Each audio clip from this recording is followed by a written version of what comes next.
Halo teman-teman, perkenalkan nama saya Emmanuel Denga. Saya dari Fakultas Ekonomi Universitas Sariputra Indonesia Tomohon atau biasa disebut UNSRIT.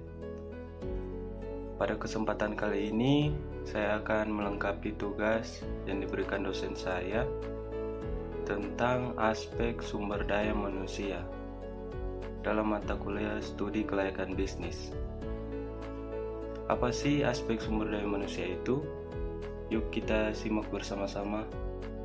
Di dalam studi kelayakan bisnis, ada aspek SDM dan aspek tersebut penting ketika teman-teman akan membuat sebuah proyek bisnis.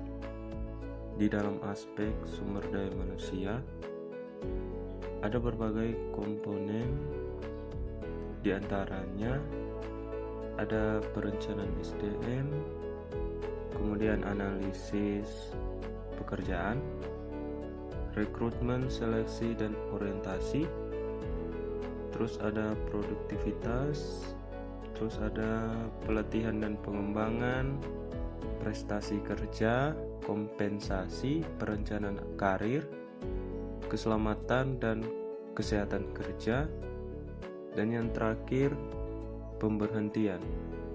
Jadi langkah pertama yang harus dimulai yaitu dengan melakukan perencanaan SDM. Dalam hal membangun proyek bisnis, ketersediaan SDM-nya, manajer proyek, dan staf proyek hendaknya dikaji secara cermat.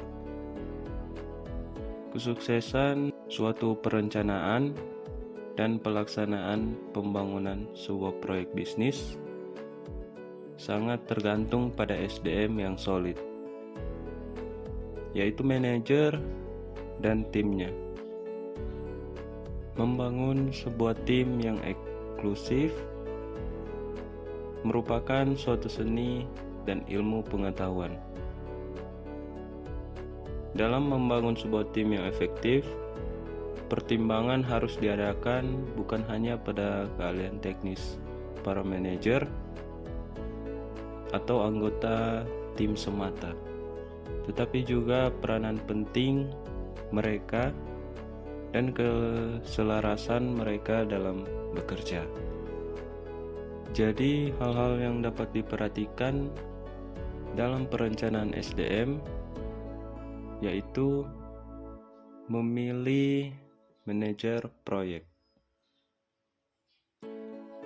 Memilih manajer proyek merupakan salah satu anggota terpenting dari suatu proyek, karena orang ini memegang peranan penting dalam perencanaan dan pelaksanaan proyek. Manajer proyek ini bertugas untuk menjelaskan kepada organisasi dan kepada pihak luar mengenai proyek yang akan dibangun. Yang harus diperhatikan teman-teman ketika memilih manajer proyek adalah tentang pemilihan waktu dan kriteria seleksi. Apa sih pemilihan waktu itu dan kriteria seleksi? Pemilihan waktu intinya kita tidak berpatokan untuk waktu yang tepat dalam memilih seorang manajer proyek,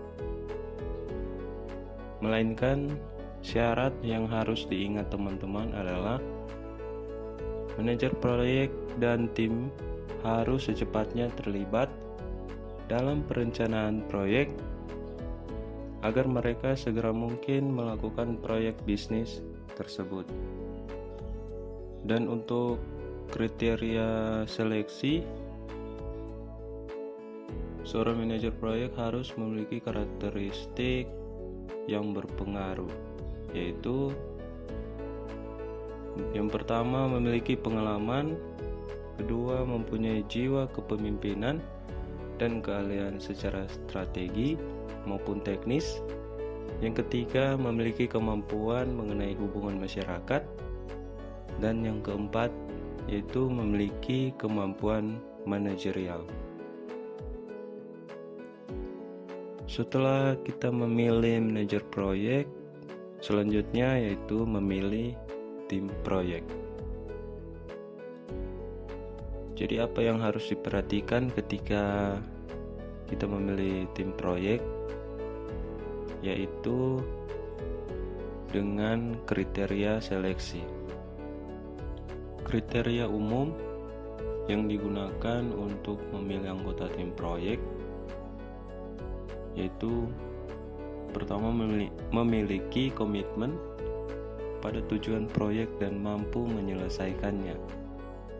Yang kedua, mempunyai kemampuan untuk berkomunikasi dan membagi tanggung jawab.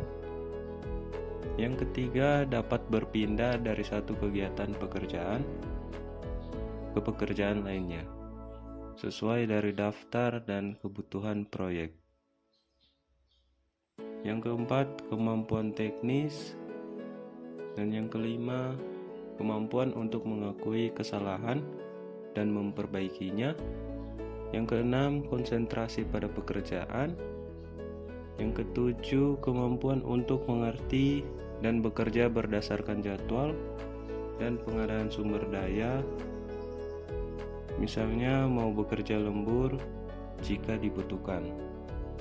Dan yang terakhir, memiliki pengetahuan dan pengalaman dengan peralatan manajemen proyek. Kita masuk pada analisis pekerjaan.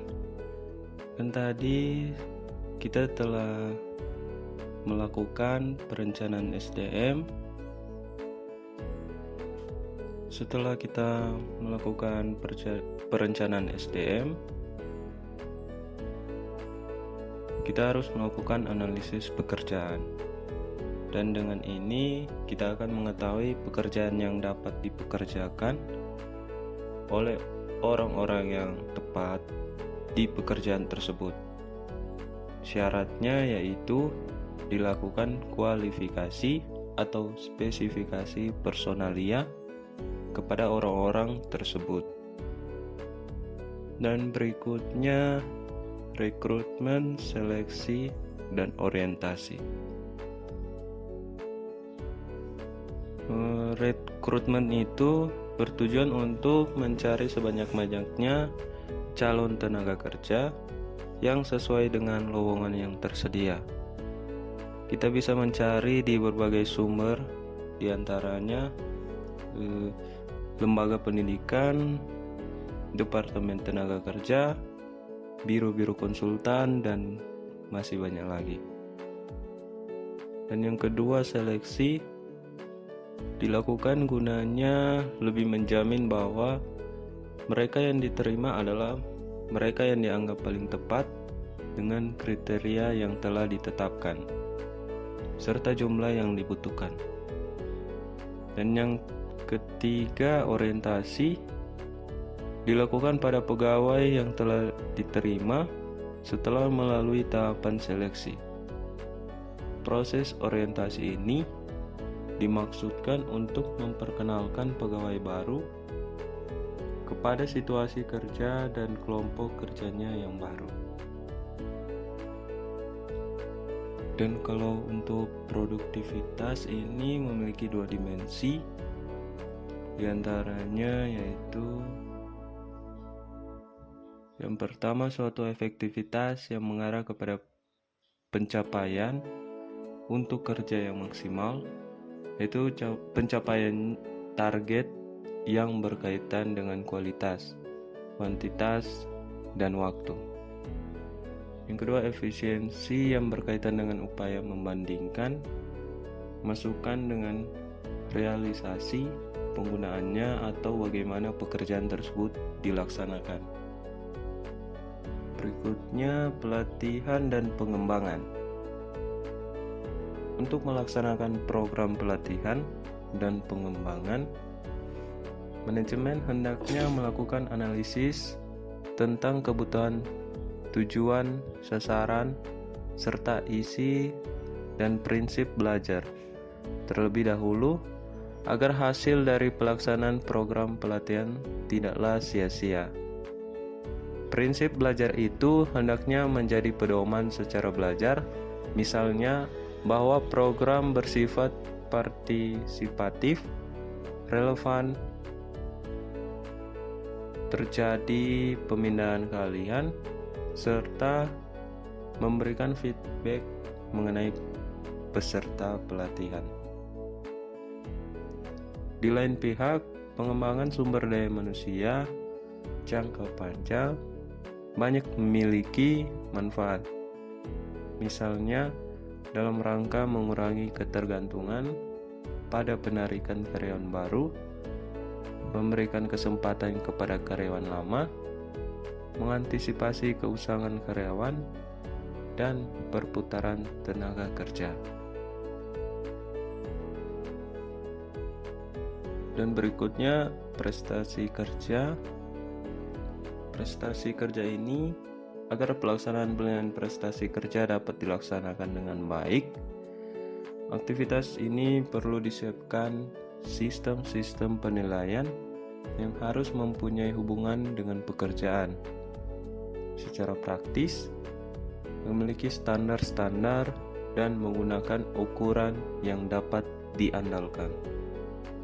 Untuk penilaian yang sering tidak berhasil ketika kita tidak melibatkan emosi dalam menilai karyawan, hal ini dapat terjadi karena berbagai macam faktor, yaitu yang pertama, halo efek. Yang kedua, kita enggan dalam menilai hal-hal yang ekstrim, walau seharusnya secara objektif bernilai ekstrim. Yang ketiga, menilai terlalu lunak atau terlalu keras. Dan yang keempat, mempunyai prasangka pribadi. Dan yang kelima, nilai berdasarkan data atau faktor dari waktu yang paling akhir saja. Dan untuk kompensasi, itu cara manajemen untuk meningkatkan prestasi kerja dengan melakukan kompensasi terhadap motivasi dan kepuasan kerja karyawan. Kompensasi dapat didefinisikan sebagai sesuatu yang diterima karyawan sebagai balas jasa untuk kerja mereka. Imbalan atau balas jasa yang diterima karyawan dibagi atas dua macam. Itu yang pertama, imbalan yang bersifat finansial atau sering disebut kompensasi langsung. Kedua, imbalan yang bersifat non-finansial atau sering disebut kompensasi pelengkap atau kompensasi tidak langsung yang secara tidak langsung berkaitan dengan kompensasi kerja. Dan kita masuk pada perencanaan karir.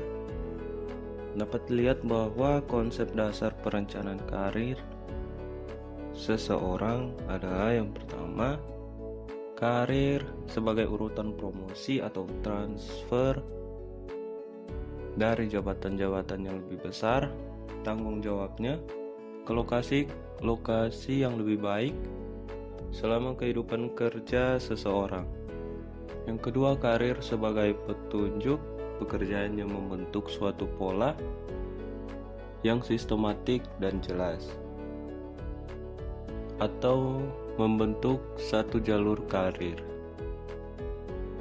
Yang ketiga, karir sebagai sejarah pekerjaan seseorang atau serangkaian posisi yang dipegangnya selama kehidupan kerja.